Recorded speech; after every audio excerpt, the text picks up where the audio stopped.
High, নমস্কার বন্ধু, good morning. আমি চন্দ্র মল্লিক, তোমরা দেখছো আমার ইউটিউব চ্যানেলে তোমাদের সকলকে স্বাগত। বন্ধুরা, তোমরা কেমন আছো? আশা করছি তোমরা সকলে খুব ভালো আছো, আমিও খুব ভালো আছি। বন্ধুরা, আজকে আমার আলোচ্য টপিক ইতিহাস। আজকে আমি শ্রদ্ধেয় স্যার জীবন মুখোপাধ্যায় সম্পাদিত স্বদেশ, সভ্যতা ও বিশ্ব নামক ইতিহাস বই থেকে ভারতের ইতিহাসে প্রাচীন যুগের ওপর প্রাচীন ভারতীয় ইতিহাসের উপাদান সম্পর্কে তোমাদের সঙ্গে বিস্তারিত আলোচনা করব। তো এই প্রাচীন ভারতীয় ইতিহাসের উপাদানের মধ্যে থেকে আজকে আমি সাহিত্যিক উপাদান, তার মধ্যে দেশীয় সাহিত্য এবং বৈদেশিক বিবরণ সম্পর্কে বিস্তারিত খুব সুন্দরভাবে আলোচনা করব। তোমরা অবশ্যই শেষ পর্যন্ত মন দিয়ে ভালো করে শুনবে আর দেখবে, তবেই তোমরা কিন্তু পুরো টপিকটা ভালো করে বুঝতে পারবে। যদি বুঝতে পারো, ভালো লাগে, অবশ্যই একটি লাইক করে জানাবে, খারাপ লাগলে ডিসলাইক করে দেবে। বন্ধুরা, আমি চাই আমার পশ্চিমবঙ্গের প্রত্যেকটা ভাই বোনকে, পশ্চিমবঙ্গের প্রত্যেকটা বন্ধু বান্ধবীকে সাহায্য করতে। যদি তোমার সত্যি ভিডিওটি ভালো লাগে, অবশ্যই শেয়ার করে প্রত্যেকে দেখার সুযোগ করে দেবে। তো চলো শুরু করছি, দেখে নাও।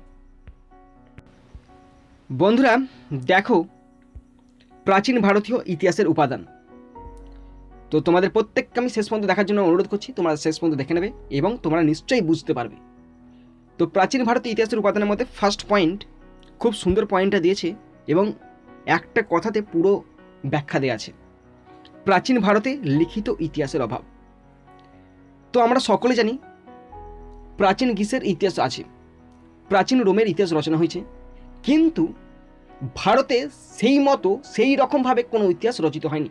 তাই এখানে বলা আছে প্রাচীন ভারতে লিখিত ইতিহাসের অভাব। ওকে, তো এরপরে ডিটেলসে পড়লেই তোমরা বুঝতে পারবে। ওকে, তো খুব সুন্দরভাবে মন দিয়ে শোনো। প্রাচীন ভারতীয়রা জ্ঞান বিজ্ঞানের নানা শাখায় অসামান্য সাফল্যের পরিচয় দিলেও প্রাচীন ভারতে কিন্তু কোনো ইতিহাস গ্রন্থ রচিত হয়নি। খুব সুন্দর লাইন বলা আছে। প্রাচীন ভারতীয়রা জ্ঞান বিজ্ঞানের নানা শাখায় নিজেদের যে সমস্ত ক্রিয়েটিভিটি, সেই সমস্ত ক্রিয়েটিভিটি দেখিয়েছে বিভিন্ন শাখায়। প্রত্যেকটা ক্ষেত্রে তারা বিভিন্ন রকম তাদের নিদর্শন রেখে আছে, কিন্তু প্রাচীন ভারতে এই কোনো ইতিহাস গ্রন্থ রচিত হয়নি। হেরোডোটাস ও থুকিডিডিস প্রাচীন গ্রিসের ইতিহাস রচনা করছেন। তো প্রাচীন গ্রিসের ইতিহাস রচনা করেছে হেরোডোটাস ও থুকিডিডিস। পলিবিয়াস ও লিভি প্রাচীন রোমের ইতিহাস রচনা করেছে। অন্যদিকে পলিবিয়াস ও লিভি প্রাচীন রোমের কিন্তু ইতিহাস রচনা করছে।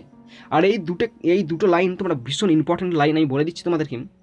এই দুটি লাইন তোমরা কিন্তু অবজেক্ট হিসেবে করতে পারো, যে প্রশ্ন পড়তে পারে প্রাচীন গ্রিসের ইতিহাস কে রচনা করেছে। প্রাচীন গ্রিসের ইতিহাস রচনা করেছে হেরোডোটাস ও থুকিডিডিস, এবং প্রাচীন রোমের ইতিহাস রচনা করেছে পলিবিয়াস ও লিভি। বুঝতে পারলে না? প্রাচীন ভারতবর্ষে কিন্তু এই ধরনের কোনো ইতিহাস গ্রন্থ রচিত হয়নি।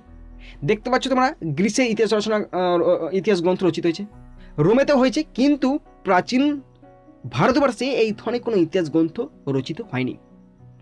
এই কারণে বিভিন্ন প্রাচীন নিদর্শন বা উপাদানের উপর ভিত্তি করে প্রাচীন ভারতের ইতিহাস রচনা করা হয়। যেহেতু কোনো গ্রন্থ রচিত হয়নি, তাই বিভিন্ন প্রাচীন নিদর্শন এবং উপাদানের উপর ভিত্তি করে প্রাচীন ভারতের ইতিহাস রচনা করা হয়। আর এই উপাদানগুলিকে মূলত দুটি ভাগে ভাগ করা হয়। এই যে উপাদান বলছি না, যে উপাদানগুলোর উপর ভিত্তি করে ইতিহাস রচিত হয়েছে, সেই উপাদানগুলিকে আবার দুটি ভাগে ভাগ করা হয়। উপাদানগুলি কী কী? 1 নম্বর বা কয়ের দাগের সাহিত্যিক উপাদান এবং ক্ষয়ের দাগের প্রত্নতাত্ত্বিক উপাদান। দুটি মূল উপাদান, সাহিত্যিক উপাদান আর প্রত্নতাত্ত্বিক উপাদান। আর আজকে আমাদের টপিকটাই হচ্ছে সাহিত্যিক উপাদান।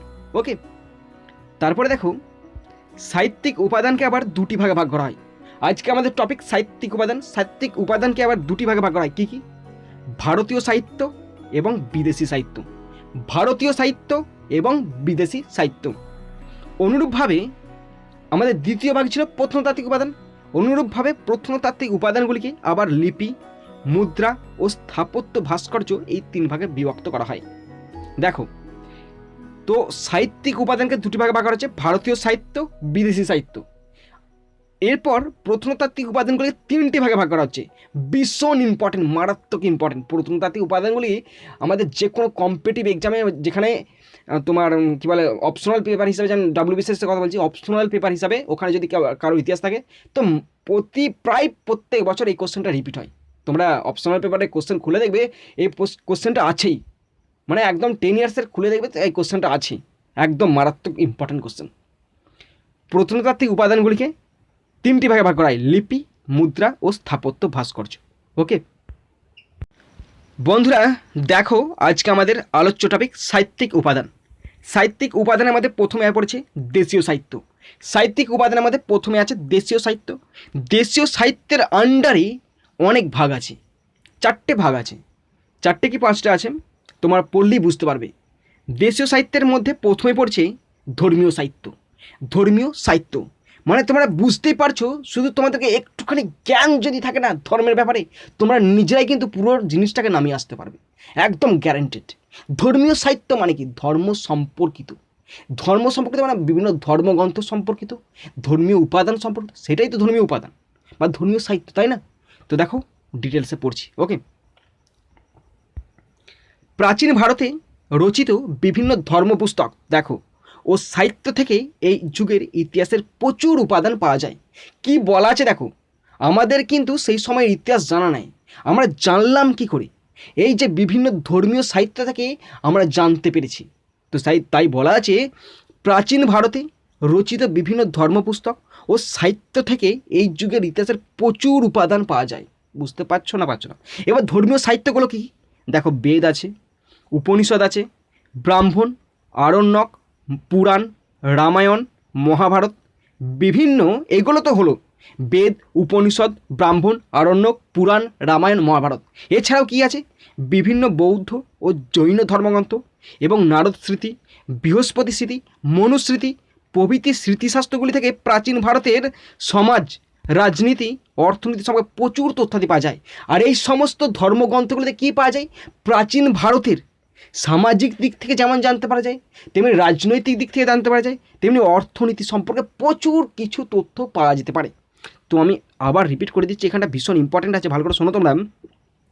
বেদ, উপনিষদ, ব্রাহ্মণ, আরণ্যক, পুরাণ, রামায়ণ, মহাভারত, এছাড়াও বিভিন্ন বৌদ্ধ ও জৈন ধর্মগ্রন্থ এবং নারদ স্মৃতি, বৃহস্পতি স্মৃতি, মনুস্মৃতি প্রভৃতি স্মৃতিশাস্ত্রগুলি থেকে প্রাচীন ভারতের সমাজ, রাজনীতি ও অর্থনীতি সম্পর্কে প্রচুর তথ্যাদি পাওয়া যায়। এরপরে দেখো আমি হাইলাইট করে রেখে দিচ্ছি, ভীষণ ইম্পর্টেন্ট, কোনগুলো কিসের অন্তর্গত সেগুলো আমি হাইলাইট করে রেখে দিচ্ছি। দেখো, বৌদ্ধ জাতক, সিংহলীয় বৌদ্ধ গ্রন্থ দীপবংশ, মহাবংশ, অশ্বঘোষের বুদ্ধচরিত, ললিত বিস্তার, বৈপুল্য সূত্র এবং জৈন গ্রন্থ ভগবতী সূত্র, আচারাঙ্গ সূত্র ও পরিশিষ্ট পার্বণ মূল্যবান উপাদান হিসেবে স্বীকৃত। কোন কোন উপাদানের উপর বেস করে এই সমস্ত তথ্য পাওয়া যায়? দেখো, বৌদ্ধদের জাতক, সিংহলীয় বৌদ্ধ গ্রন্থ যেমন দীপবংশ, মহাবংশ, অশ্বঘোষের বুদ্ধচরিত, ললিত বিস্তার, বৈপুল্য সূত্র এবং জৈন গ্রন্থ ভগবতী সূত্র, আচারাঙ্গ সূত্র ও পরিশিষ্ট পার্বণ মূল্যবান উপাদান হিসাবে স্বীকৃত। ওকে, তারপরে দেখো কি বলা আছে, এই গ্রন্থগুলি ব্যবহারের সময় ঐতিহাসিকদের অবশ্যই সতর্ক হতে হবে। কেন সতর্ক হতে হবে? ঐতিহাসিক কেন সতর্ক হবে? কারণ ঐতিহাসিকদের সতর্ক হতে হবে এই কারণে যে এগুলো ধর্মগ্রন্থ, এগুলো ইতিহাস নয়, এগুলো শুধুমাত্র ধর্মীয় একটা সাহিত্য, এগুলো কোনো ইতিহাস নয়। বুঝতে পারছো না? সেই জন্যই তাদেরকে সতর্ক হতে হবে। তাই বলেছে মনে রাখতে হবে যে এগুলি ধর্মগ্রন্থ, ইতিহাস নয়। এখানে ইতিহাস ও উপকথা মিলেমিশে একাকার হয়ে আছে। এখানে ইতিহাস আর উপকথা মিলেমিশে একাকার হয়ে গেছে। বন্ধুরা দেখো নেক্সট পয়েন্ট, জীবনচরিত ও অন্যান্য গ্রন্থ। জীবনচরিত মানে কি? কোনো মহান রাজা বা সম্রাটের জীবনী, সেটাই জীবনচরিত, এবং অন্যান্য গ্রন্থ থেকে ইতিহাসের বিভিন্ন উপাদান সংগ্রহ করা হয়। তাই এটাও একটা পয়েন্ট দেওয়া যেতে পারে, জীবনচরিত ও অন্যান্য গ্রন্থ। দেখো পড়ছি, পাণিনির অষ্টাধ্যায়ী ও পতঞ্জলির মহাভাষ্য, এগুলো সব হচ্ছে ব্যাকরণ গ্রন্থ নামক ব্যাকরণ গ্রন্থ। তো এখানে মনে রাখবে তোমরা, এগুলো ভীষণ ইম্পর্টেন্ট, শর্ট কোশ্চেন হিসেবে ভীষণ ইম্পর্টেন্ট, যে অষ্টাধ্যায়ী কার রচনা? পাণিনির রচনা। পতঞ্জলি মহাভাষ্য নামক ব্যাকরণ গ্রন্থ। তারপরে আছে দেখো কৌটিল্যের অর্থশাস্ত্র, গার্গী সংহিতা নামক জ্যোতির্বিদ্যা বিষয় গ্রন্থ, বিশাখদত্তের মুদ্রা রাক্ষস, এগুলো সব এক একটা গ্রন্থ। আমি আবার বলে দিচ্ছি তোমাদেরকে, ভালো করে শোনো। পাণিনির অষ্টাধ্যায়ী, পাণিনি রচনা করেছে অষ্টাধ্যায়ী। পতঞ্জলি রচনা করেছে মহাভাষ্য। বুঝতে পারছো না? এগুলো ভীষণ ইম্পর্টেন্ট। পাণিনি, আমি আবার বলছি, ভীষণ ইম্পর্টেন্ট। পাণিনির অষ্টাধ্যায়ী ভীষণ ইম্পর্টেন্ট ব্যাকরণ গ্রন্থ। পতঞ্জলির মহাভাষ্য, এটাও একটা ব্যাকরণ গ্রন্থ। কৌটিল্যের অর্থশাস্ত্র, বুঝতে পারছো, কৌটিল্যের অর্থশাস্ত্র ভীষণ ইম্পর্টেন্ট। গার্গী সংহিতা, নামক জ্যোতির্বিদ্যা বিষয় গ্রন্থ, এটা হচ্ছে জ্যোতির্বিদ্যা বিষয় গ্রন্থ। আর বিশাখ দত্তের মুদ্রার আকোষ বিভিন্ন ভীষণ ইম্পর্টেন্ট। এই সমস্ত উপাদান, এই সমস্ত যে তোমরা পড়ছো, ব্যাকরণ গ্রন্থ পড়ছো, অর্থশাস্ত্র পড়ছো, এই সমস্ত গ্রন্থ থেকে না ইতিহাসের বিভিন্ন উপাদান পাওয়া গেছে, আর সেইগুলোকে জুড়েই তো ইতিহাস রচনা করা হয়েছে। প্রাচীন ভারতীয় ইতিহাস সেটা দিয়ে তো রচনা করা হয়েছে। তারপরে দেখো বলা আছে ভাস ও কালিদাসের বিভিন্ন নাটক ইতিহাসের অমূল্য সম্পদ। ও কালিদাসের বিভিন্ন নাটক ভীষণ ইম্পর্টেন্ট, তেমনি ভাসেরও নাটক ভীষণ ইম্পর্টেন্ট। বিভিন্ন রাজাদের জীবনচরিত, আমি এইমাত্র বলছিলাম জীবনচরিত কি, বিভিন্ন রাজা বা সম্রাটদের জীবনীটাই বা আত্মকথাটাই তো জীবনচরিত। সেটা রচনা করেছে বিভিন্ন সভাকবিদের দ্বারা রচনা করেছে। যেমন দেখো বলা আছে বাণভট্ট রচিত হর্ষচরিত, 1 নম্বর হলো, মনে রাখবে, বাণভট্ট রচিত হর্ষচরিত। বিহলনের বিক্রমাঙ্ক দেবচরিত, বিহলনের লেখা বিক্রমাঙ্ক দেবচরিত। সন্ধ্যাকর নন্দীর রামচরিত, বাগপতিরাজের গৌরবহ, পদ্মগুপ্তের নবসাহসাঙ্কচরিত, জয়সিংহের কুমার পাল চরিত থেকে ইতিহাসের নানা তথ্যাদি পাওয়া যায়। প্রত্যেকটা রাজার যদি কাহিনীকে উল্লেখ করা হয়, যেমন মুঘল কাহিনী, যেমন আমি সাপোজ বলছি, ধরো তোমরা হর্ষচরিত যদি পড়ো, তাহলে হর্ষবর্ধনের সমস্ত রাজত্বকাল সম্পর্কে জানতে পারবে, তার মানে পুরো ইতিহাসটা জানতে পারছো। মানে কাউকে ফলো করলে, তার জীবনটাকে ফলো করলে, ধরো আমরা রামকৃষ্ণকে ফলো করছি, তাই রামকৃষ্ণকে ফলো করলে, তাই প্রাচীন যুগ থেকে শুরু করে রামকৃষ্ণের জন্ম থেকে মৃত্যু পর্যন্ত, তাহলে একটা বড় ইতিহাস তো। সেটাই জীবনচরিত মানে কি, কোনো রাজা বা সম্রাটের জীবনীকে যদি আমরা ফলো করতে পারি, সেই জীবনী থেকে যে তথ্যটা পাওয়া যায় সেটা দিয়ে একটা ইতিহাস রচনা করা যাবে। সেটাই তো এখানে বলা আছে রে বাবা। দেখো আবার পড়ছি, এগুলো মনে রাখবে, শর্ট কোশ্চেন ভীষণ ইম্পর্টেন্ট কিন্তু। হ্যাঁ, বাণভট্ট রচিত হর্ষচরিত, বিহলনের বিক্রমাঙ্ক দেবচরিত, সন্ধ্যাকর নদীর রামচরিত, বাগপতিরাজের গৌরবহ, পদ্মগুপ্তের নবসাহ সাঙ্কচরিত, জয়সিংহের কুমারপাল চরিত থেকে ইতিহাসের নানা তথ্যাদি পাওয়া যায়, ভীষণ ইম্পর্টেন্ট। তারপর দেখো বলা আছে সভাকবিতা, আমি তো বললাম এগুলো কারা রচনা করছে, বিভিন্ন রাজাদের সভাকবি রচনা করেছে। সভাকবিদের দ্বারা রচিত এই গ্রন্থগুলিতে নানা রাজ প্রশস্তি ও অতিরঞ্জন আছে। তাই এই গ্রন্থগুলি ব্যবহারের সময় ঐতিহাসিকদের সতর্ক হতে হবে। কেন সতর্ক হতে হবে? কারণ এগুলো ইতিহাস নয়, এগুলো পড়ে এখান থেকে উপাদান পাওয়া যায় ইতিহাসের। বুঝতে পারছো না? পারছো না? ওকে বন্ধুরা, দেখো আমাদের নেক্সট পয়েন্ট, আঞ্চলিক ইতিহাস।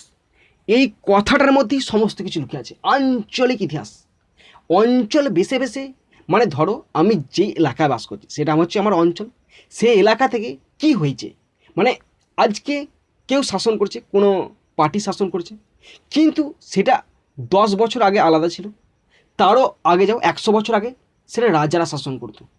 তেমনি আবার আরও আগে যাও 1000 বছর আগে, কোনো আরও মানে কেউ মোগল বংশ হয়তো শাসন করতো।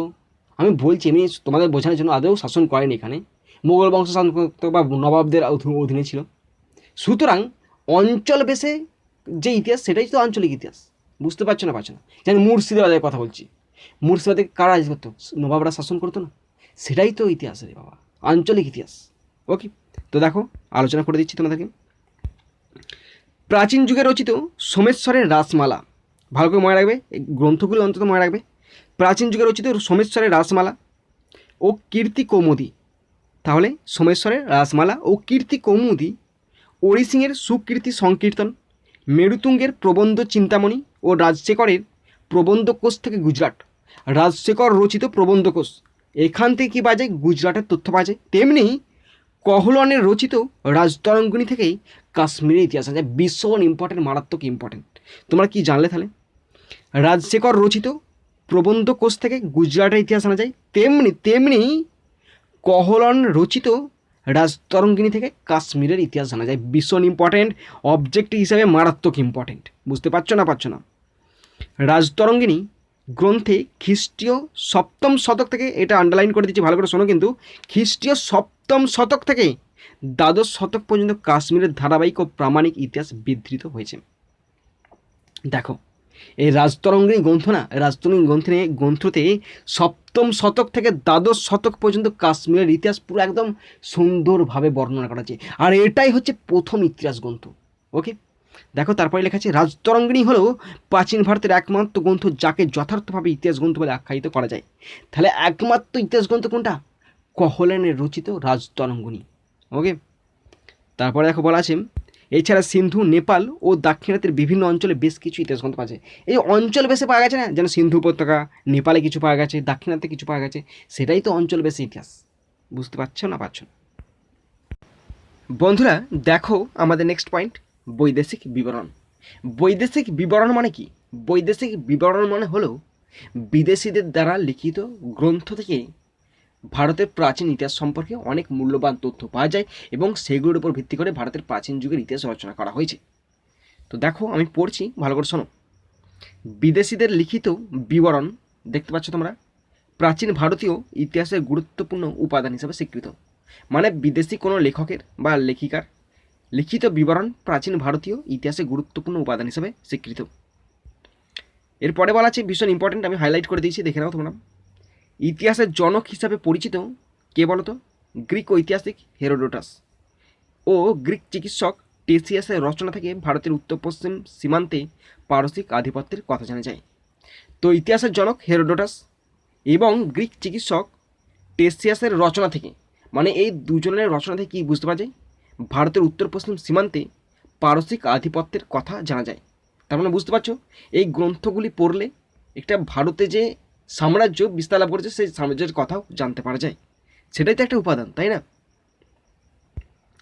কার্টিয়াস, ডায়োডোরাস, আরিয়ান, প্লুটার্ক, জাস্টিন প্রমুখের রচনায় আলেকজান্ডারের ভারত আক্রমণ সংক্রান্ত তথ্যাদির বিবরণ মেলে। আলেকজান্ডার যে ভারত আক্রমণ করেছিল সেই ঘটনাটা আমরা জানলাম কী করে? আমরা কি ওখানে গিয়ে দেখেছিলাম স্পটেতে, না কিভাবে জানলাম? সেই যে আক্রমণকাল হয়েছে, আক্রমণের সময় যে বংশ বা কোনো রাজত্ব যে রাজত্ব করতো তারা লিখিত বিবরণ রেখে গেছে বলেই তো আমরা জানতে পেরেছি, নাহলে জানবো কি করে আলেকজান্ডার বলে কেউ আদৌ ছিল কি সে আক্রমণ করেছিল?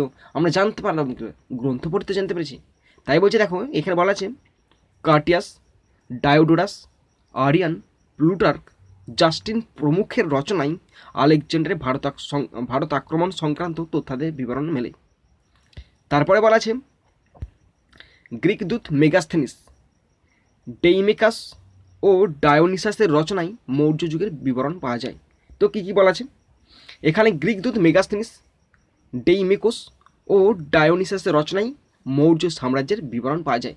যে মৌর্য বংশ বলে আদৌ কি ছিল না আমাদের কল্পনা, সেটা জানতে পারা যায় কী হয়? সে জানতে পারা যায় এই সমস্ত গ্রন্থগুলি পড়ে আমরা জানতে পারি যে মৌর্য বংশ বলে কোনো রাজবংশ রাজত্ব করত, তবেই তো আমরা জানতে পারি, তাই না? জনৈক অজ্ঞাতনামা গ্রিক নাবিকের রচিত Periplus of the Erythraean Sea নামক গ্রন্থ থেকে খ্রিস্টীয় প্রথম শতকের ভারতের অর্থনীতি, বাণিজ্য ও ভূগোল সংক্রান্ত নানা তথ্য পাওয়া যায়। আবার এখানে কি বলা আছে দেখো, জনৈক অজ্ঞাতনামা এক গ্রিক নাবিক ওনার রচিত একটি বই Periplus of the Erythraean Sea নামক গ্রন্থ থেকে খ্রিস্টীয় প্রথম শতকের ভারতের অর্থনীতির অবস্থা কেমন ছিল, বাণিজ্যের অবস্থা কেমন ছিল এবং ভূগোল সংক্রান্ত নানা তথ্য পাওয়া যায়।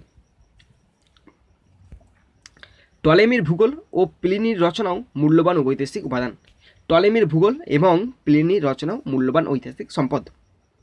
চৈনিক পরিব্রাজক ফাইহেন, হিউয়েনসাং, ইৎসিং এবং তিব্বতীয় ঐতিহাসিক লামা তারানাথের রচনা ভারতীয় ইতিহাসে গুরুত্বপূর্ণ উপাদান। কেননা এই যে ফাইহেন বলো, চীনা পর্যটক, বা হিউয়েনসাং বলো, এরা কোনো না কোনো রাজবংশে এসেছিল, পর্যটক হিসেবে, চীনা পরিব্রাজক হিসেবে এসেছিল, এবং সেই সময়কালে তারা যে সমস্ত অর্থনৈতিক অবস্থা দেখেছিল, রাজনৈতিক অবস্থা দেখেছিল এবং সামাজিক অবস্থা দেখেছিল তারা তাদের গ্রন্থে উল্লেখ করে যায়। আর সেই সমস্ত গ্রন্থগুলি পড়েই তো আমাদের ইতিহাস জানতে পারা যায়। বুঝতে পারছো না পারছো না? জানতে পারা যায়। তাই বলছে আরব পর্যটকদের মধ্যে আল মাসুদি। চৈনিক পরিব্রাজক হলো, চৈনিক পরিব্রাজক কে কে এসেছিল বলে দিচ্ছে আবার, ফাইহেন, হিউয়েনসাং, ইৎসিং এবং তিব্বতীয় ঐতিহাসিক লামা তারানাথ।